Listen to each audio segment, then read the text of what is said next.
Please welcome to the stage David Doherty, Head of Oil and Renewable Fuels Research at BloombergNEF.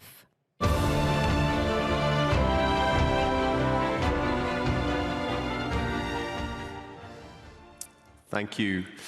Now, what is a new energy economy? A new energy economy is an ambition.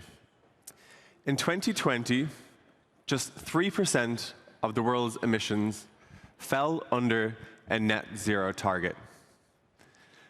That number increased to about 30% when we took into consideration those that were discussed at a government level. That meant that 70% of emissions globally did not fall under an emissions target in January 2020. Now, if we go to January 2021, that number of emissions that were being targeted, at least, increased to about 55%. That meant that 45% remain to be targeted by net zero targets. Now, today, just 9% of the world's emissions do not fall under a net zero target. That is the foundation stone of a new energy economy. If you bear with me, our slides will catch up and it'll be more interesting, I promise you. So we have the ambition and we have the foundation stone of our new energy economy. So what does a new energy economy look like? Well, a new energy economy is very different to our world today. In 2021, thank you. In 2021, over 80% of our energy mix was met with fossil fuels. You might have to flick the slides for me in the background. This is not going to work either.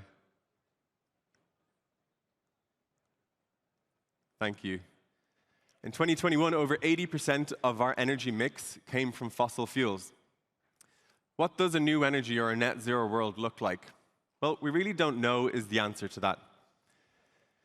We have a bunch of scenarios that paint a picture of this world for us. What we do know is in scenarios like the International Energy Agency, the IPCC, or the NGFS, that renewables make a much bigger share of our energy mix in future. Biofuels, wind, solar, clean energy sources.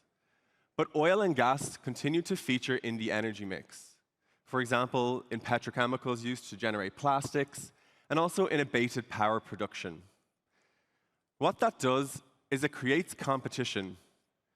Competition to take part in that smaller market. Competition that some are far better placed than others to take part in, be it at a lower extraction or a lower carbon emissions rate than others. That's beneficial particularly for those here in the Middle East. It also generates new markets, new technologies that require a lot of investment. Investment that increases to $320 billion each year in the 2030s in the case of carbon capture and storage, and $430 or $420 billion annually in the 2040s. It also generates completely new markets and new commodities to be traded. Markets that require, again, a lot of investment in a net zero world. So the next question is, what might a new energy economy require? There's one world and one word here that reigns supreme: capital. Supplying energy, that means bringing joules of energy out of the ground or out of the sun and sending them to the end user via pipelines or via pipelines, requires about $3.3 trillion every year. That compares to some $2.2 trillion in its previous peak. Over time, this declines.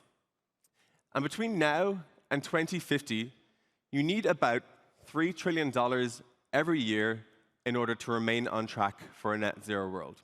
To put that into local terms, that's about 15 Qatar World Cups every year globally by 2050.